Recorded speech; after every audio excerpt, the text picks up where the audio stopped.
саламатсыздарбы менин катталуучуларым? Сиздер менен амандыкта көрүшүп турганыма аябай кубанычтамын. Аллахка шүгүрлөр болсун. Бүгүн сиздер менен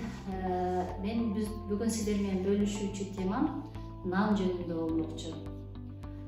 Нан кандай таасирлерди берет, кандай ооруларга алып келет жана нанга болгон адамдын көз карандылыгы ал эмнеден келип чыгат, кандай ооруларды нан көбөйтөт жана азайтат. Мен сиздерге айтайын дегеним, азыр көпчүлүгүнө эле жакпай калышы мүмкүн. Нан жөнүндө сөз айтсаң эле айтышат да. Ата бабаларыбыздан бери эле нан жеп эле оорубай сыркабай бир жакшына жашап келгенбиз. Эми эле нан жегенде эле ооруп калдыкпы деген мындай сөздөргө тыянакка келишет да, жакпай калышы мүмкүн. Бирок мен сиздерге бирдекени айткым келет. Туура ата бабаларыбыз нан менен эле жашап келген. Бирок 1953 жылга чейин 1953 жылга чейин буудайдын сорту аябай башка болгон. Ошол буудайдын сорту мол түшүм бериле келген. Анан ошол окумуштуулардын ойлоп чыгарган буудайлардын негизинде көпчүлүк өлкөлөр буудай ачарчылыктан кутулушкан. Ошол менен өздөрүнүн проблемаларын чече алышкан. Ал эмнеге дегенде, ачарчылыктан чыгуунун эң бир жолун издешкен да, ошо буудайдын сапатын, буудайдын курамын өзгөртүү менен. Азыркы буудайдын составы кандай? Крахмал түрүндө аябай көп, крахмалы көп жана чоюлчак келет. Азыркы буудай, азыркы тил менен айтканда глютен деп коет. Глютеновый, мисалга ак нанда глютен көп деп айтышат да.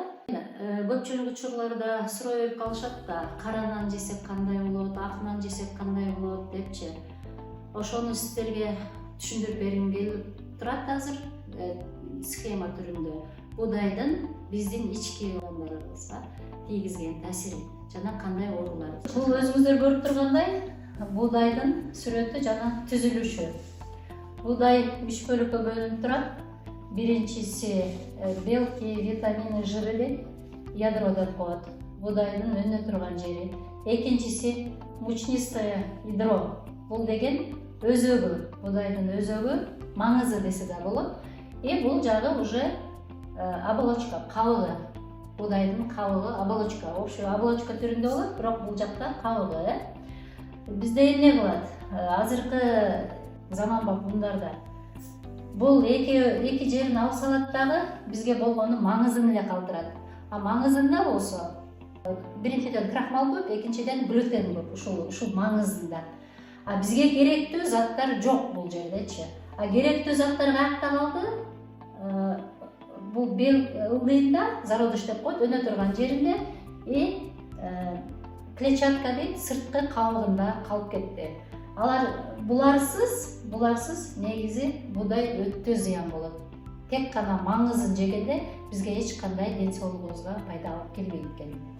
Ошон үчүн буларды ак ундардын составында эч кандай витаминдер жок. Бизге искусственный байытылган ундарды гана предлагать этип келишет.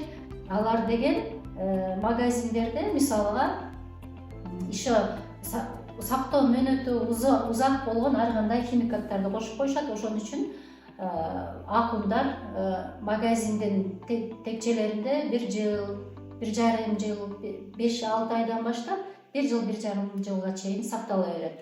Анын себеби эмнеде? Тек гана маңызын алганда дополнительный химикаттарды кошкондон жана ар кандай искусственный витаминдерди кошуп койгондуктан магазин текчелеринде көпкө сакталат. Ал эми бул клетчатканы кошкондо, бул баардыгын кошкондо ун көпкө сакталбайт. Эмнеге дегенде, клетчатка дейт, бул сырткы кабыгы, бул живая уже, жандуу деген сөз да. Ошон үчүн ундардын сапатын бул ашып барса бир 2-3 ай, 4-5 айга чейин сакталат экен дагы, анан ун бузулушту баштайт, ачууну баштайт, ачып кетүү процессине келет да. Илгери өзүңүздөр эле билсеңиздер керек, илгерки замандарда биз кичинекей кезибизде унду элегенде ичинен курттар чыгып калчу. Анан кийин срок годностун карап туруп сактоо мөөнөтүн карап көрүшүп, анан бул 3 айдан өтүп кеткен турбайбы, 4 айдан өтүп кеткен ун турбайбы деп. Өзүңүздөр көрүп тургандай, химикатсыз ундар көпкө сакталган эмес.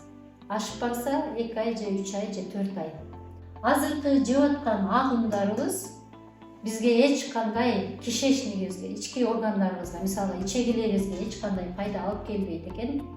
Алып келбегендин негизинде, эч кандай витаминдердин жоктугунун негизинде бизде ар кандай оорулар пайда болуп атат. Аларды айта кетсем, мисалга мына биздин кишечник, мисалга ички органдарыбыз, анын ичинде биздин ичегилерибиз. Мына ичеги деп мындай тартайын, сиздерге түшүнүктүүрөөк болсун. Анан бул ичегиде бизде мондай ворсинкалар бар. Ворсинки деген ичегибиздеги чачтар. Мисалга бул жерден, мисалга могу жерлерден биздики нан тамак жегенден кийин бизге витамин берип турат ушуларчы. Ичегибизден витамин алып турушат. А, Б, В, Е, цинк, железо, көптөгөн витаминдерди ушул биз кишечнигибиз, ичеги карындарыбыз аркылуу гана алабыз. Себеби биздин ичегибизде жүздөгөн лимфа узулдар бар, бездер бар да. Биздин ичегибизди иштетип бере турган. А биз эмне кылып атабыз? Апа-пакай нанды жеп атабыз. Жегенде глютен деп коет. Глютенди жейбиз. Биздин могу ар бир нан могу жерлерибизди, витамин ала турган жерлерибизди забивает. Могу жерлерге глютен толуп калат. Глютен аябай толуп калат дагы. Анан бизге керектүү заттар, бул бизге керектүү заттар биздин тонкий кишечнигибизге сиңбей эле, мына сиңбей эле кетти уже. Ушул боюнча эле толстый кишка менен сыртка чыгып кетет. Нандын эң бир тийгизген таасири ушул биздин денебизге. Мен ошон үчүн сиздерге ушуну түшүндүрүү үчүн ушундай схема түздүм. Себеби дегенде, мен сиздерге эмнени айткым келет. Туура тамактануу эң биринчи очередте нандан башталат. Сиздерге айтарым, нанды азайтыңыздар. Туура, нансыз жашоо болбойт, өтө кыйын. Бул үчүн аябай чоң энергия талап кылынат. Нанды азайтуу үчүн же нанды алуу үчүн. Мен сиздерге айтайын дегеним, бул биринчи кадамы гана. Сиздин ден соолукка туура кам көрүүнүн биринчи кадамы деп гана айтабын.